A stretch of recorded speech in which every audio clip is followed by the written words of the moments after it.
मध्ये ज्या लोकसभा विधानसभा निवडणुका होणार आहेत अवघ्या काही दिवसांनी ठेपल्या आहेत. निवडणुकीच्या पार्श्वभूमीवर उमेदवार मतदारापर्यंत पोहोचत आहे. याच निवडणुकीमध्ये तरुणींचा काय सहभाग आहे हे आपण जाणून घेणार आहोत लाईव्ह कोल्हापूरच्या माध्यमातून. माझ्यासोबत आहेत कमला महाविद्यालयातील काही तरुणी, आपण जाणून घेऊ त्यांच्याकडून. आत्ताच्या होणाऱ्या 2014 मध्ये लोकसभा आणि विधानसभा निवडणुकीमध्ये युवक युवतींनी स्वतःहून त्यामध्ये सहभाग झाला पाहिजे. बिकॉज आत्ताचा जे भारत देश बनेल तो युवकांच्या कर्तृत्वानेच बनेल. आणि मतदान एक आम्हाला 18 वर्ष पूर्ण झाले. आम्हाला मतदानाचे थोडीफार मतदानासाठी आम्हाला मत देण्याचा हक्क दिला आहे. कारण का त्याला एक आम्ही एखादा उमेदवार हुडकू शकतो आणि त्याला निवडून देऊ शकतो. तसे उमेदवार कर्तृत्वानेही हवेत आणि त्या लायक पात्रताही असणारे युवक आम्ही म्हणजे निवडून त्यांना आम्ही उमेदवारी एक देऊन त्यांना निवडून आणण्याचा प्रयत्न करेन. पण तसे ती लायक हवेत आणि युवक पिढीने हा स्वतःहून त्यामध्ये सहभाग घेतला पाहिजे असं मला वाटतं. मला वाटतं की मुलींचा सहभाग या निवडणुकांमध्ये वाढायला पाहिजे.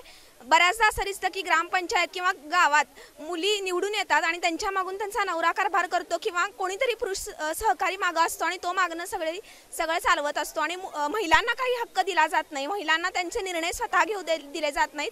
ते त्यांना पूर्ण स्वातंत्र्य मिळणं गरजेचं आहे. 50% जरी त्यांना आरक्षण मिळालं असलं तरी पूर्ण स्वातंत्र्य त्यांना मिळालेलं नाही आहे आणि ते पूर्ण स्वातंत्र्य त्यांना निर्णय घेण्याचं मिळायला पाहिजे. आणि तर मला वाटतं की हा भ्रष्टाचार पण खूप प्रमाणात कमी होईल. पुरुष जास्त करून भ्रष्टाचार करतात आणि स्त्रियांचं प्रमाण यात कमी आहे. त्यामुळं जर का स्त्रियांचं प्रमाण जास्त झालं तर स्त्रिया पुरुषांपेक्षा जास्त प्रामाणिक व्यवहार करू शकतील असं मला वाटतं. आणि स्त्रियांनी स्वतःहून पुढे होऊन निवडणुकीला उभं राहिलं पाहिजे. कुणाच्या तरी मागणं येऊन किंवा पक्षात स्त्रीसाठी सीट आहे म्हणून त्यांनी निवडणुकीला उभा राहता कामा नये. स्वतःला काहीतरी करायचं आहे म्हणून त्यांनी जायला पाहिजे निवडणुकीत. मतदार म्हणून माझी पहिली भूमिका असेल की ती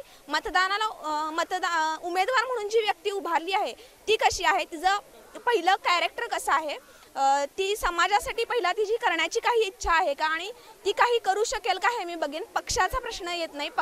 पक्षाची भूमिका नंतरची असते.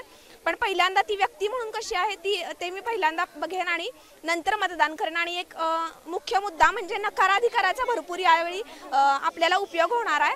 आणि जर का चांगला उमेदवार उभा केला नाही तर ते पक्षाला पण आता त्याचे परिणाम भोगावे लागणार आहेत. त्यामुळे नक्कीच यावेळेच्या निवडणुकीमध्ये नकाराधिकारामुळे चांगले उमेदवार निवडून येतील असं मला वाटतं की मतदान करताना तुम्ही बरेचसे गरीब लोक असं करतात की 100-200 रुपये मिळतात म्हणून मतदानाला जातात आणि रॅलीला जातात.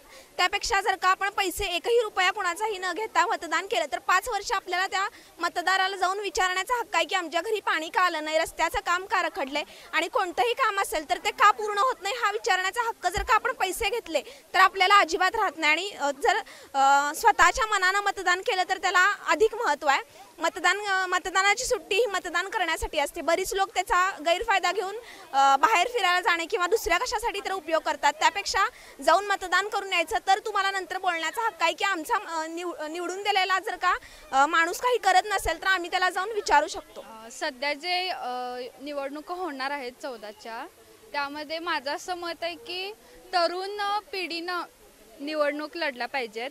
जे 25चे जे पुढचे युवक आहेत म्हणजे फिमेल किंवा मेल दोन्ही असू शकतात, त्यांनी पुढाकार घेऊन उभारलं पाहिजे. आणि जे आत्ताचे युवा पिढींचे काय म्हणजे समस्या आहेत म्हणजे वाटतंय त्यांना की असं केलं तर आम्ही मतदान करू त्यांना. पक्ष कुठले पण असू दे पण त्यांची कामगिरी चांगली पाहिजे आणि त्यांनी जे समाजाबद्दल काय काय केलेले आतापर्यंत आणि काय दिले समाजाला त्याच्यावर आम्ही मतदान करणार ना त्यांना. महागाई म्हणजे जसं महागाई वाढले त्याबरोबर बाकीच्यांचा पगार पण वाढलेला आहे. म्हणजे तसं म्हणायला गेलं तर इक्वल जसं पेमेंट वाढले तसं महागाई पण वाढलेली आहे. तर 14 लोकसभा विधानसभा निवडणुकीमध्ये आपण योग्य तो उमेदवार निवडला पाहिजे आणि आपण मतदानाचा हक्क हा बजावलाच पाहिजे.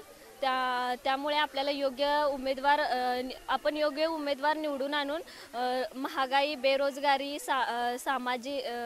बेरोजगारी आपल्याला कमी करता येईल. आपले अनेक प्रश्न असतील ते आपण त्याच्याद्वारे लोकसभेमध्ये विधानसभेमध्ये आपण मांडू शकतो. आता ह्याच्यात महिला आरक्षण 33% 50% आलेले आहे. त्याचा फायदा आपण घेतला पाहिजे. आपण जो उमेदवार निवडणार आहे तो एक सामाजिक बांधिलकी असणारा उमेदवार असावा. तो एक सर्वसामान्य माणूस असावा. घराणेशाही आपण त्याच्या घराणेशाहीकडे न बघता त्याच्या कर्तृत्वाला आपण प्राधान्य दिलं पाहिजे. त्यात सर्वात जास्त आपल्या युवा पिढीचा सहभाग व्हायला पाहिजे. त्यामुळे आपला देशाचा विकास योग्य तऱ्हेने होईल. आता 2014ला लोकसभा विधानसभा निवडणुका होत आहे. सर्वात महत्त्वाची गोष्ट म्हणजे मतदान करणे हा आपला अधिकार आणि हक्क आहे आणि या हक्काचा आपण फायदा करून घेतला पाहिजे.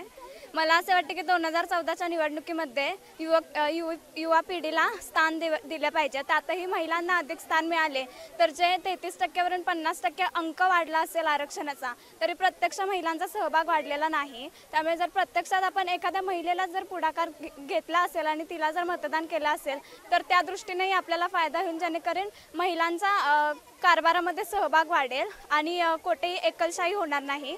त्याचप्रमाणे घराणेशाहीला आळा बसला पाहिजे आणि सामान्य जनता जर कारभारामध्ये राज्यकारभारात घुसली तर म्हणजे सामान्य प्रश्नही सोडवले जातील, जसं की गरिबी, महागाई, रस्ते बांधणीचे थांबलेले प्रकल्प, निरक्षरता वगैरे यासारखे प्रश्नही सोडवणे तितकेच महत्त्वाचे आहे.